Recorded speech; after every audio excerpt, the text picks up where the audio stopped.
Hi guys, welcome back to Airam's Vegan Vida. So in today's video, I'm actually filming a very meaty, cheesy, ooey and gooey lasagna today. If you're looking for a super vegetable filled lasagna, this is not the recipe. So I make my own homemade tomato sauce, my own homemade ricotta, and I use garden crumbles and BioLife alongside just regular pasta noodles. It literally has no vegetables though. It does have a weird layer of spinach that for some reason I have this habit of adding. I don't know why. And I top it with some spinach for some color. That is literally it, but you can definitely add more vegetables. You can add some mushroom, maybe some zucchini, whatever you would like. Hope you guys really enjoy this recipe, and I wanted to give a little quick shout out to my I don't know how to word this without telling you guys a little bit about myself. Quick little story. I have a best friend. Her name is Andy. We met in 2010, so a decade ago. We have been best friends ever since 2010. When I think of friends, I think of him. When I legit live anything in my life, it has either been with him or he knows about it or whatever. I know everything about him. He knows everything about me. He is my best friend is what I'm trying to say. And he has an amazing family. His family has been so supportive with me and in general has always been there for me. They are like my second home, the Nuno family. And his father, his name is Andy as well, so Big Andy. So Mr. Big Andy over here actually gifted me a camera. Yeah, so I'm filming right now on my new equipment, which is this amazing camera, this amazing tripod. Prior to this, I used to film on my iPhone 7 and my iPad that I legit bought on a Black Friday sale for like $200, and it was pretty not the best. But all my previous videos before this have been filmed on my iPhone and iPad and edited through that too. So he gave me this camera, actually pretty good, high quality camera that he just had lying around, and gave it to me to put it to some good use. So I'm super stoked about it. This is my first intro filming with it. And this actually motivated me to go out and buy a laptop, so I'm actually going to be editing better. I'm learning as I go. I promise everything will get better as time goes. I am learning as I go, but I'm super excited to be filming with this today. And thank you so much to Big Andy for gifting me this amazing camera. Thank you for being supportive. Thank you for believing in me, and thank you so much Andy for always being my best friend, for always being there. And thank you to his mom, his sister. Shout out to Letty, shout out to Mena. You guys are the best. And I will post some pictures of I'll post some pictures of the whole decade we've spent together. So yeah, here are some pictures of us. Oh my goodness, Andy's gonna kill me for posting these, but this picture was taken back in 2010 when we first met, and this is in 2010 as well. We actually went to Paso Robles, California to a chocolate shop, obviously prior to both of us being vegan. So here is Big Andy, that's his dad, his little sister. And this picture was actually taken in 2011 for my quinceañera photo shoot. That's why I look all dolled up. And this next one was actually taken, I want to say in 2013, when I went through my dyed hair phase. So that's why I look like a hot mess with my bright pink hair. And that is Andy's mom, Andy's dad, Andy's little sister, and Andy himself. So shout out Letty, shout out Big Andy, and shout out to Jimena. And this last picture is actually the most recent picture we have together. So this is us, how we look currently today. This was taken, I want to say, back in September of 2019. So yeah. And thank you guys so much for listening to my little quick intro, a little quick shout out. I hope you guys really enjoyed this recipe. Thank you guys so much.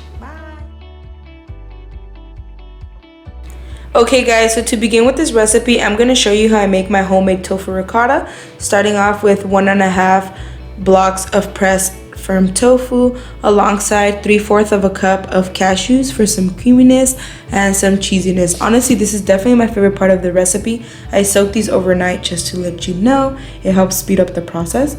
Alongside that, I'm adding 1/2 cup of plant milk. Please make sure it is unsweet. You do not want vanilla up in here.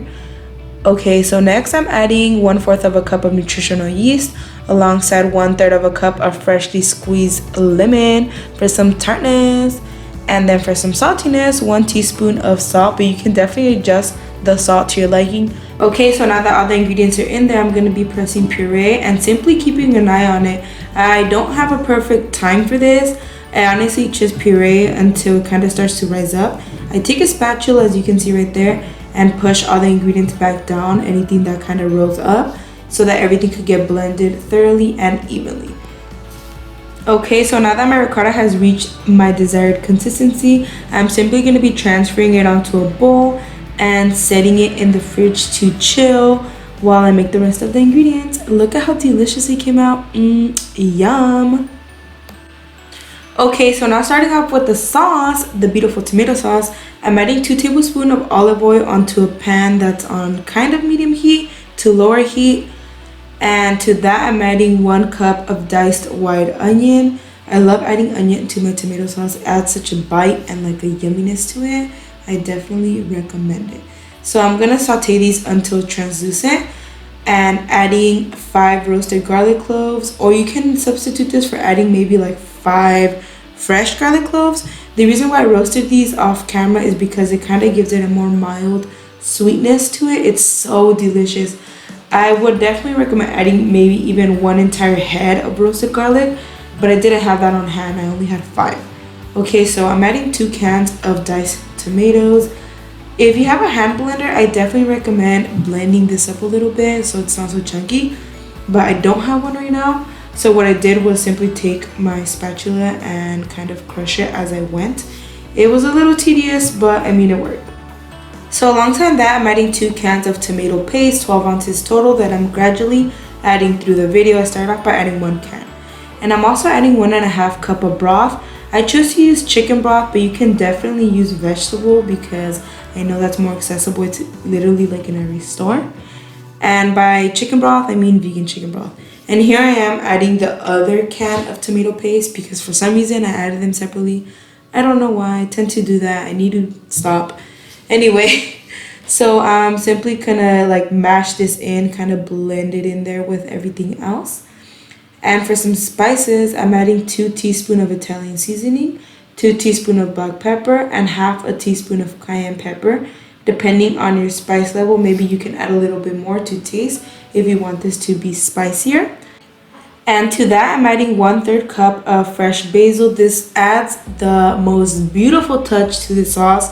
It gives it such a sweetness, such a freshness, and I love adding basil to my sauces. Okay, so off camera, I added some salt to taste, and now I'm gonna simmer this for around 20 minutes to 30 minutes so it could reach its optimal flavor, and voila. Now that my sauce is all ready, I'm gonna get started on my vegan ground beef, starting off with 1 teaspoon of olive oil so that my beef could brown better.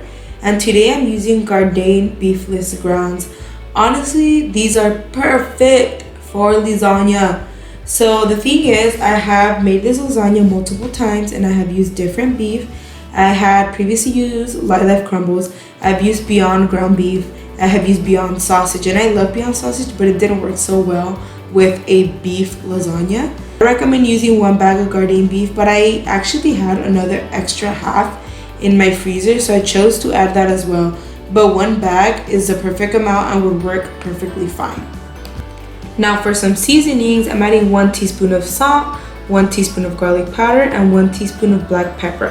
I chose to keep this simple because the real flavor is in the tomato sauce and the ricotta. But in order to make my beef a little bit creamier and like easier to spread, I like to add 1 cup of the sauce that I made earlier because that makes it juicier and, like I said, easier to spread. So yeah, so once this is all cooked throughout, you are all done. Okay, so now time to assemble the lasagna. I like to put everything in different bowls so that it's easier to assemble the lasagna. So I start off by adding 1 layer of tomato sauce and my cooked noodles. I cook these according to the package. I don't cook them fully so that way they're not super soft because they finish kind of cooking in the oven. Then I'm gonna stack up some of that meat, a very hefty thick layer, because this is gonna act as like your base kind of, so that way your lasagna doesn't fall apart when you scoop it out later. Now I'm gonna carefully add some scoops of ricotta and spread it around carefully. Okay, so next up I'm adding some vegan mozzarella by Violife. This is hands down my favorite cheese. It's not accessible to you. You can definitely use any other vegan brand. If not, the tofu ricotta works perfectly fine as your only cheese. And I'm using 2 bags today because I chose to be extra. I'm sprinkling it throughout the lasagna, but I'm also going to be melting it as a topping. But once I made this lasagna, as much as I love cheese, I do recommend just using one bag either as the filling or as only the topping, so that way you don't have to buy an extra bag of cheese. Honestly, I wish I told that to myself before I made this, but I chose to be extra, and I actually do love it with all this cheese, but I know not everyone loves that much cheese. So yeah, and alongside that, I'm adding some tomato sauce, a weird, I don't know why, absolutely necessary layer of spinach that I always add to my lasagna, then some more cheese, and then repeat as I go.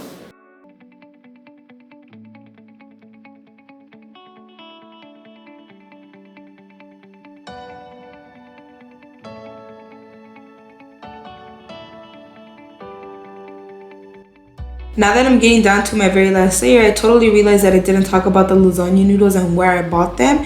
This brand is super accessible. It's the Barilla brand. Most pasta noodles are vegan as is when store-bought, so I'm sure you guys will have no trouble finding some vegan pasta noodles. Okay, so for the topping, I really love when it has that melted cheese look. In order to achieve that, I like to take the Violife cheese and cook it on super low, constantly stir it so that it melts throughout. And then I like to add it as my topping like that, because I don't know if you guys know this, but vegan cheese tends to not melt throughout unless you cook it. So that's what I like to do. I essentially create a cheese sauce as my topping. And now I'm gonna add some beautiful spinach leaves for some decor. And now you can set this in the oven to bake at 375 for 35 minutes. After I took it out of the oven, I let it sit for 20 minutes so it could cool down and be easier to cut into. Now that I'm cutting myself a big chunky slice, you can see all those delicious layers with all the ricotta, all the delicious meat in there. And I apologize in advance for this lighting. I actually ran out of sunlight on this day and I was beating myself up for it. Sorry for how crappy it looks, but I promise it tastes delicious. It is so cheesy, so meaty, so gooey, omnivore approved. And I promise your family and friends will absolutely love this lasagna. I hope you guys enjoyed this recipe, and thank you guys so much for all the love. Bye!